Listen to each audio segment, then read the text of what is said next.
Peter Katrumpus reporting for Inside Lacrosse here at Koskinen Stadium in Durham, North Carolina, following a dramatic and exciting 14-10 win for the North Carolina Tar Heels over the Notre Dame Fighting Irish to claim the 2017 ACC Championship.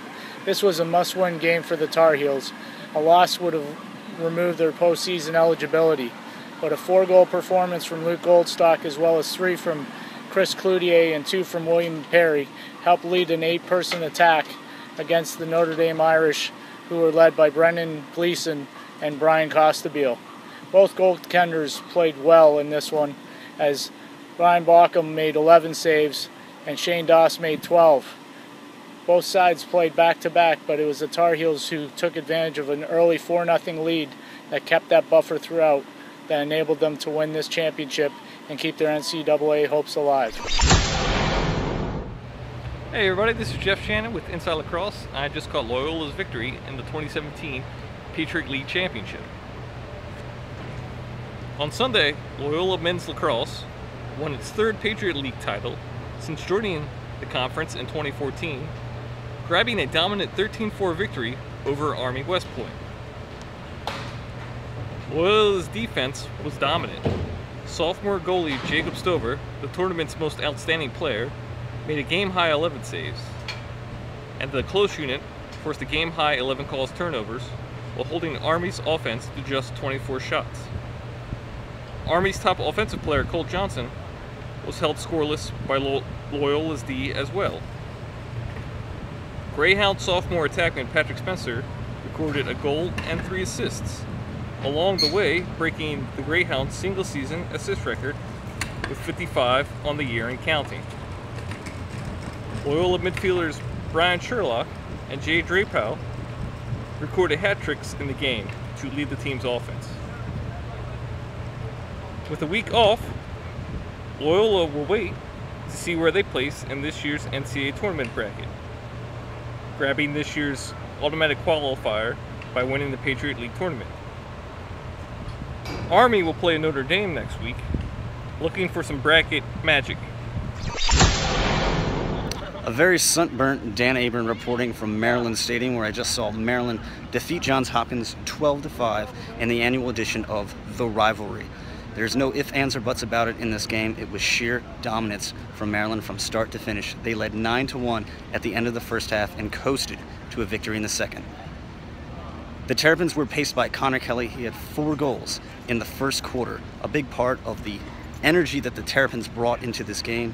It was also a significant game for Matt Rambo. He had 3 goals and 4 assists. It is now the all-time points leader in Maryland lacrosse history. There's also a great crowd on hand at this game, 14,353 people, the most for Maryland Stadium since 1989. Maryland, with the victory, claims the #1 seed in the Big Ten tournament on Thursday. Rutgers just made a huge case for NCAA tournament selection. The Scarlet Knights ended the regular season with a bang, topping number 3 Ohio State 12-11 in overtime inside High Point Solution Stadium. It was the highest-ranked win for Rutgers since 2003, beating number 3 UMass. Kieran Mullins scored the game winner, capping a hat-trick to send the Knights storming the field on Senior Day. Jeff George had a natural hat-trick in the third quarter, ending the day with 3 goals and an assist. Connor Murphy had 2 goals, and Joe Francisco went 12 of 26 against a strong Ohio State face-off group. Rutgers, which did not make the Big Ten tournament field, will await its fate on Selection Sunday. This win is a big boost, providing a top 10 and potentially top 5 RPI victory, and the Knights went 10-4 in the regular season. The Towson Tigers clinched the #1 seed and will host the Colonial Athletic Association tournament thanks to a 10-8 win over Hofstra on Senior Day at Johnny Unitas Stadium in Towson this past weekend. The Tigers pulled away during a 4-0 third quarter in which senior midfielder Tyler Young contributed 2 of his 4 goals on the afternoon. Young has rotated between short stick D-midi and playing offense, and entered the game with just 5 goals on the year. Star attackman Ryan Drenner finished with 2 goals and 3 assists, and sophomore faceoff specialist Alex Woodall went 14 of 22 at the dot, as well as picking up 10 ground balls. In addition to that third quarter run, Driner contributed a pivotal play at the end of the second period as he scored with 5 seconds remaining to tie things at 4 apiece. The Tigers host Drexel in the first round of the CAA Tournament on Thursday, while Hofstra takes on UMass. After Week 13's results, the conference tournaments are set. Let's take a quick trip around the wheel to see who's playing for an AQ the final week of the season. Albany is the host and number 1 seed in the America East. They'll play Stony Brook at 7 p.m. on Thursday. UMBC and Binghamton clash before that at 4:30 p.m. The championship is set for noon on May 6th. The Big East tournament will be hosted at Providence, but Denver is the number 1 seed. They'll play Marquette at 4:30 on Thursday, May 4th. Providence will play Villanova at 7 p.m. The championship is set for Saturday, May 6th at 4:30. Ohio State is the host of the Big Ten tournament, but Maryland is the number 1 seed and regular season title holder.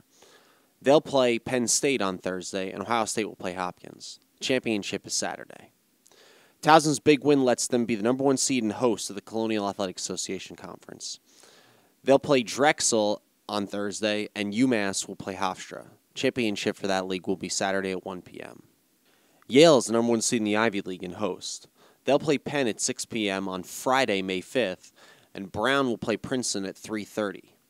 The championship is Sunday at noon. Another Friday-Sunday tournament. Marist will host the MAAC, but Monmouth is the number 1 seed. The Hawks play Detroit and Mercy on Friday, and Marist will play Canisius. Their championship is set for 10 a.m. on Sunday, May 7th. Hobart is the host and number 1 seed in the NEC. They'll play Sacred Heart on Thursday, and Robert Morris will play Bryant. Championship is set for Saturday. Richmond will host a Southern Conference championship, but Air Force comes in as the top seed. The Falcons play Jacksonville at 5 on Thursday, May 4th, and Furman plays Richmond at 7:30. Championship is set for May 6th at noon. The NCAA Tournament field will be announced on ESPNU on Sunday, May 7th at 9 p.m. during their annual Selection Sunday broadcast.